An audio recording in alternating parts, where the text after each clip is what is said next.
Hello, welcome to Alan on Politics. I'm Alan, and I thank you very much for listening in today.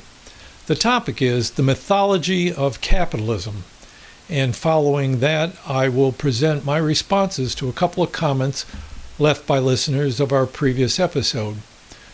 And if you'd like to comment on anything I say today, I welcome hearing from you. I'll tell you a little bit later in the show where you can leave those comments so I can see them. Last Friday, July 9th, President Joe Biden made a speech outlining his plans to increase competition in the American economy. Now, I know he's not the most exciting speaker, but I hope you bear with me because I got a couple of clips from that speech, not more than a minute long altogether, that will help me to illustrate the point I want to make about the mythology of capitalism. To keep our country moving, we have to take another step as well. And I know you're all tired of hearing me during the campaign and since I've elected president talk about it. And that's bringing fair competition back to the economy. That's why today I'm going to be signing shortly an executive order promoting competition to lower prices, to increase wages, and to take another critical step toward an economy that works for everybody. The heart of American capitalism is a simple idea: open and fair competition. But what we've seen over the past few decades is less competition and more concentration that holds our economy back. We see it in big agriculture, in big tech, in big pharma. The list goes on. Rather than competing for consumers, they are consuming their competitors.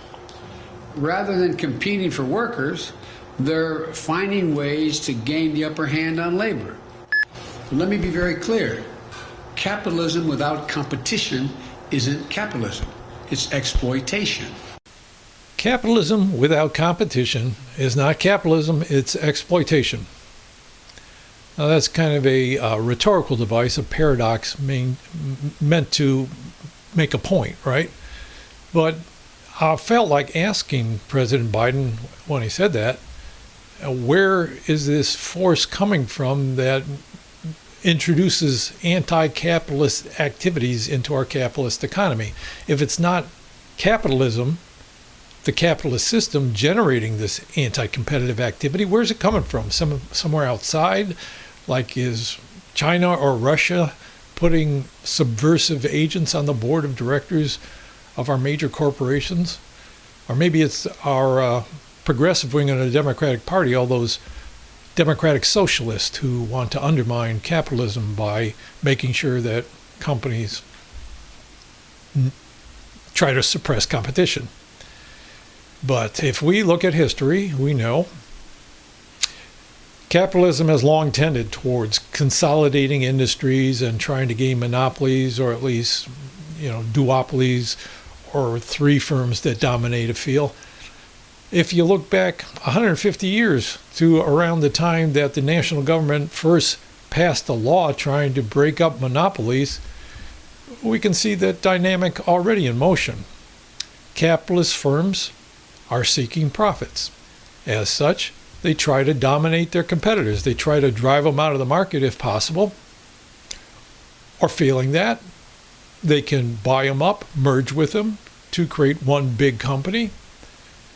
Or if the government prevents them from becoming one big company and kind of limits the size of the businesses to a few dominating companies in major areas of the economy, then they can collude with each other, either overtly before it was made illegal. They can act together to set prices or limit wages to a certain amount, or they can do it more covertly and not in an open way.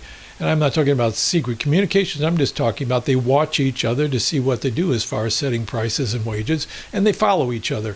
And the whole point of that is to reduce competition in ways that help them to generate more profits. So competition is not as essential to capitalism as profit-seeking is. That's the main driving force. Competition is there, of course, especially in markets where it's easy to enter, like, say, something like a local restaurant. But in terms of the big businesses, they've grown so large that it's very hard for other firms to enter, and competition is pretty limited. So what is he trying to say when he says capitalism without competition is not capitalism, it's exploitation? I think what that is, it's not a description of the reality of capitalism, it's a statement of ideals about capitalism. And that's where the idea of mythology comes in. Capitalism as mythology is a way of presenting it to define ourselves as a community and to justify the ways that we should be acting toward each other according to this ideal. So myths identify ourselves as a particular kind of people and identify practices as those kind of practices that are right and proper for our community. Earlier in my adult life, I was a political scientist. And when I was first learning political science as an undergraduate, and then a little later teaching it as a graduate teaching assistant, it was still during the Cold War, the competition between the United States and the Soviet Union. And so we had to find a way of simplifying what the differences between these two systems were for the sake of undergraduates knowing the basics about what's behind all this. And we tended to use the simplified abstract contrasts. A couple of the common contrasts were between the free market and centralized economic planning, and that capitalism had private property, while socialism had public ownership of the means of production. Now, I'm going to focus for now on the capitalist side of these contrasts and just reserve commenting on socialism until future programs, because I'll have a lot to say about that as well. Let's start with this concept of a free market. Now, that's not just an objective descriptor of a capitalist economy, it's also a statement of values. That free adjective is very important here. It's associated with our freedom as individuals, and the idea is that our freedom as individuals is very wrapped up in a capitalist economy. We have more freedom of choice as consumers, more freedom of choice as workers, and also the freedom to start our own businesses, gain more control of our economic lives, and work our way up in the world. And that's contrasted with centralized planning, which means that somebody else somewhere is making important decisions that are going to affect your economic future. And especially if that someone else is the government, we don't want that kind of interference. So freedom is something that's built into the notion of a free market. But as I was talking about just a little while ago, capitalism has both a great deal of competition and the freedom derived from that, but it also has a lot of built-in mechanisms against freedom. This drive towards profits and trying to dominate markets when companies succeed will reduce our freedom as consumers, will reduce our freedom as workers, and also, reduce the ability of communities to protect their future against the decisions of big corporations that are located in their midst. There's a lot of planning involved in capitalist corporations, especially the big ones. They have to make decisions about what they're going to produce, how they're going to produce it, the conditions that workers work under, the rewards that go to workers for their work, where it's going to locate its businesses. All those things have implications for our lives, and the decisions they make are going to shape the choices we have. Investment firms is a particular type of capitalist firm that pool huge sums of investment capital and make decisions about where it's going to go. Again, what's going to be produced and why, and where are these business operations going to locate themselves. They coerce local governments a lot of times by threatening to withdraw investments, to close down factories, and gain all kind of concessions from local governments by offering to move their company into that community. So they do live in our choices in a lot of ways. And the planning that goes on in these big businesses obviously is a part of that. Centralized planning, centralized within big corporations. Not only that, but the government itself tries to manage the economy. So you have some centralized effort to direct the economy, whether there's going to be more or less inflation, higher or lower unemployment. And who do you think is advising the government in that? Well, it's not socialist planners, it's big businesses and wealthy investors. Take a look at the advisors of the Federal Reserve Board and the national government, the presidential administrations, when they have to make big decisions about the economy. You'll see alumni of big firms like Goldman Sachs doing this kind of advising for them and guiding the government decisions. So in a lot of ways, there is planning going on, and it affects our life in big ways, and it's not in our hands. It's in the hands of big business and wealthy investors. So some degree of centralized planning is also there within capitalism. It's not a pure dichotomy, it's more of a mixed thing. Now let's look at that second part of the contrast. The idea of capitalism is about private property versus socialism's public ownership of the means of production. Now, private property is again wrapped up in the value of individual freedom.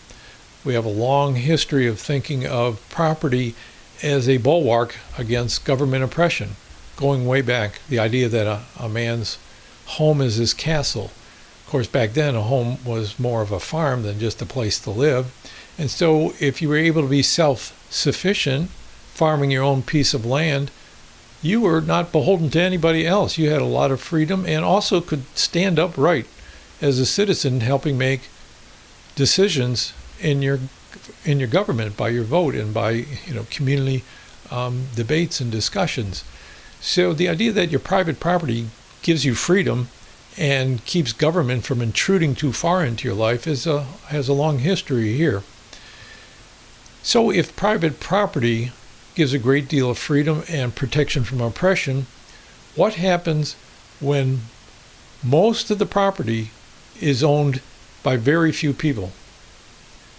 The United States has a lot of concentration of wealth in few hands, and that's been a tendency of our history of capitalism as well, for businesses to seek profits for investors who gain more and more investment capital that way and outpull the rest of us in the amount of property they own.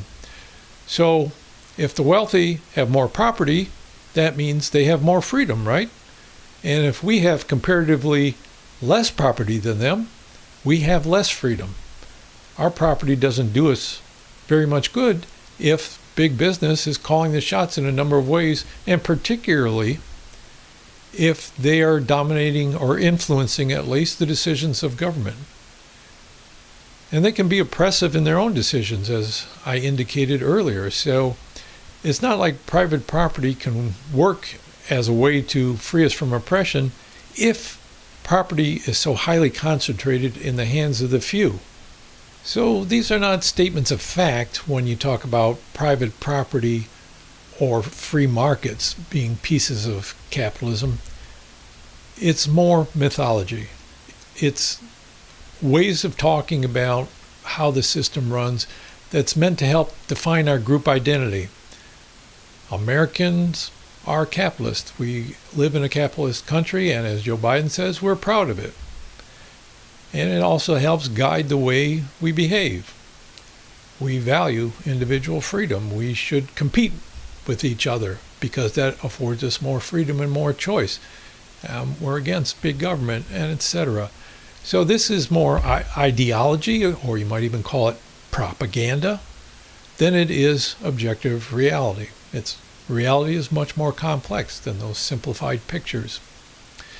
So if you want to understand how society works, or if you think parts of it need to change, or big or small, then you need to look beyond the myths and try to understand the facts of the situation. And the biggest fact I want to make here is that the heart of capitalism is that business institutions' main goal is to seek profits for investors. It's not so much about public service. It's not about benefiting the community. It's not about benefiting consumers or workers. It's not about competition. It's about competition for profits, even at the expense of those other things. So, if you'd like to comment on what I've had to say today, to challenge it, to question it, to ask me to explain better, which I'm sure if I had a chance I might be able to do, please leave your comments, and you can do that. The best ways to do that are to go to either the Alan on Politics YouTube channel or the Alan on Politics Facebook page, and leave your comments there.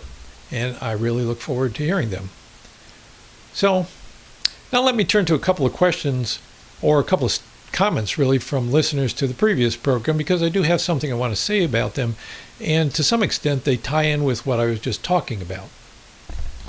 The comment by the first listener was about how much time people spend on politics, especially partisan politics, when how we treat each other on a day-to-day basis has so much more influence on our lives and well-being.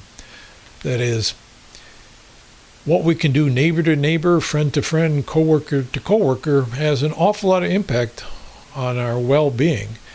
And so that not only is politics important, but maybe even activities outside of politics are even more important. Well, I agree with that, and I think it highlights the fact that I haven't talked as much about that side of life.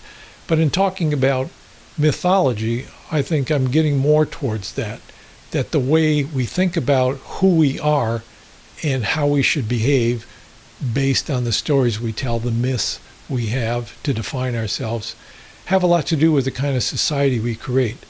That those myths support and justify certain institutions and certain kinds of governmental decisions, and other stories would support other types of institutions. So it really is a matter of shaping the culture, shaping the stories we tell about ourselves.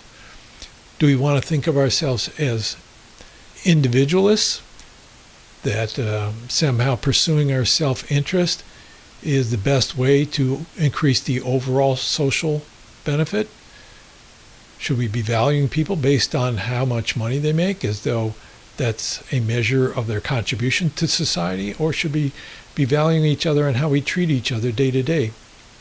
I think those are very important concerns, and both our political efforts and our efforts to shape the culture by how we treat each other and how we speak about who we are as a people in a community and what we value is very important. You could even say that, the former values support a more capitalistic idea of society, while the latter represent a more socialist vision, and I would agree with that. But both of those traditions are rooted in American traditions, ways that we have of talking about who we are as Americans. Did we become who we are through individual effort, or did we become who we are by mutual aid and helping each other? Which kind of values are important when we tell the American story, when we define ourselves? What kind of system are we supporting? So thank you for raising that question. I think that's a topic that's worthy of a whole program, probably. Thanks for raising it again. And the second listener was questioning how on my previous program I labeled a continuum as going between the wealthy and the people, as though the wealthy were not people. He said that the right way to label this continuum would have been between the wealthy on one end of it and the less wealthy or the non-wealthy on the other end of it. And I agree, that makes more sense and is very accurate. Now, the point I was trying to make with that continuum is that a better way of labeling politicians' motivations, rather than the familiar left, right, and center based on how much government intervention they want in the economy, is whether they're acting to benefit the wealthy more or whether they're acting to benefit ordinary people more.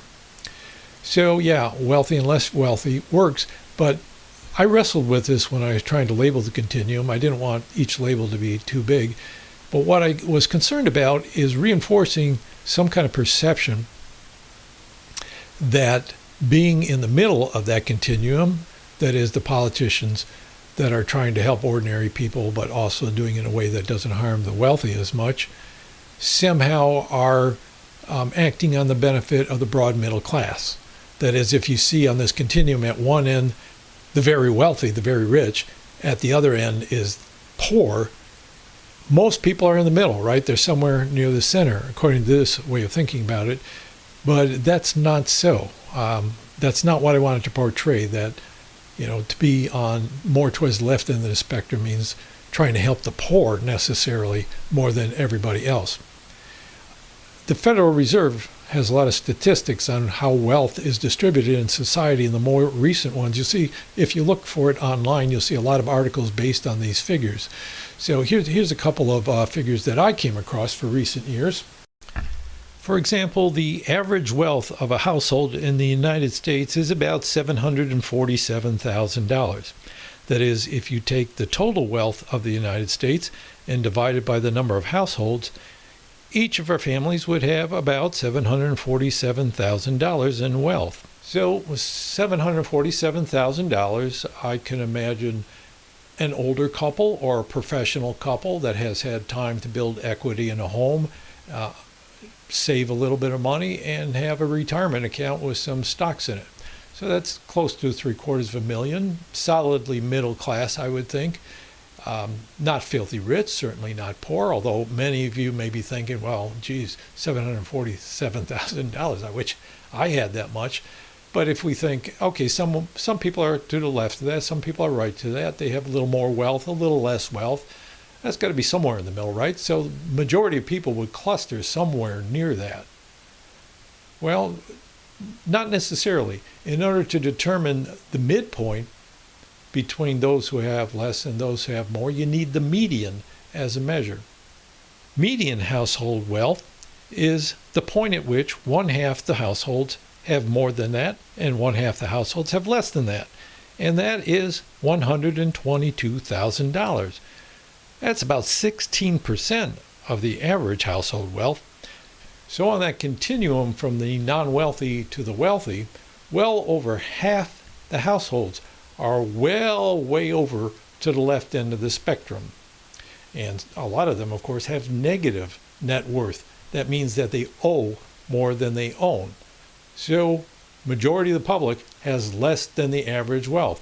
Now that's why I was concerned that if we have a continuum from the non-wealthy to the less wealthy, people would think most of us are somewhere in the middle and it's the poor that are at the left end. But no, most of us are clustering way over to the left end. So does that mean that the couple that has $747,000 is rich? Well, sounds pretty good to a lot of people, I'm sure, but it's a matter of perspective. According to Forbes magazine, as of November 2020, the top 4 wealthiest people in the United States had each north of $100 billion. That includes Elon Musk with about $188 billion, Jeff Bezos with about $187 billion, Bill Gates with $129 billion, and Mark Zuckerberg, who has $105 billion. $100 billion is about 13,000 times larger than that average household wealth of $747,000. So takes us back to the perspective that these folks are not really rich, not compared to the people who are truly rich. And it means that we have to take our continuum from the non-wealthy to the wealthy and extend the wealthy side far, far, far out to the right, which means, of course, that most of us who are already at the left end of the spectrum look like we're even further left on the spectrum. And that's why I was concerned that if you had that continuum, and I didn't label one end as somehow the collective people or the majority of Americans, it would look like the left end represented the very poor. Well, most of us are not in the middle. We're way to the left, and those on the right are extremely rich. To look at this another way, and again, this is from Federal Reserve statistics, The richest 1% of U.S. households own about 30% of the total wealth in the country. And the richest 10%, including the top 1%, together own about 70% of the wealth in the country, which means that the other 90% of us together own just 30% of the wealth. So 90% of us own as much as the top 1% of us. Okay, there's concentration of wealth. That's what we all know, right? But let's take it a step further. Half of all the households in the United States, that is 50% of the population, owns about 2% of the wealth in the country.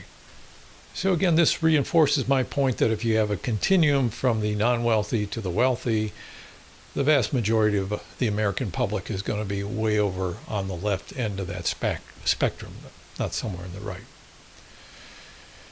And it ties into what I said earlier about private property and the free market. The continued concentration of wealth under capitalism, when left to its own momentum, means that a tiny minority of the wealthiest are going to dominate the so-called free market and restrict the benefits of private property to that elite as well. The trajectory of capitalism tends to destroy the very values that we use to justify it. Okay, that's it for today's program, and if you made it this far with me, thank you very much. If you did get something out of it, please like the program on whatever medium you're using to listen to it, and share it with anyone you think might get something out of it. In future shows, I plan to do topics like democratic socialism, other forms of socialism, strategies to address these kind of issues, the two-party system and the obstacles that presents to electoral politics. And if you have any ideas for other topics you'd like to see me cover or cover more in depth than I have so far, please add those to the comments on YouTube or Facebook for the Al-Anon Politics show. Also, you can subscribe to whatever medium you're using to listen to this show, and make sure you don't miss any future episodes. So again, thanks a lot for joining me, and I hope you join me again next time. This program was produced by Alan Zundell with music composed by Jimmy Blues.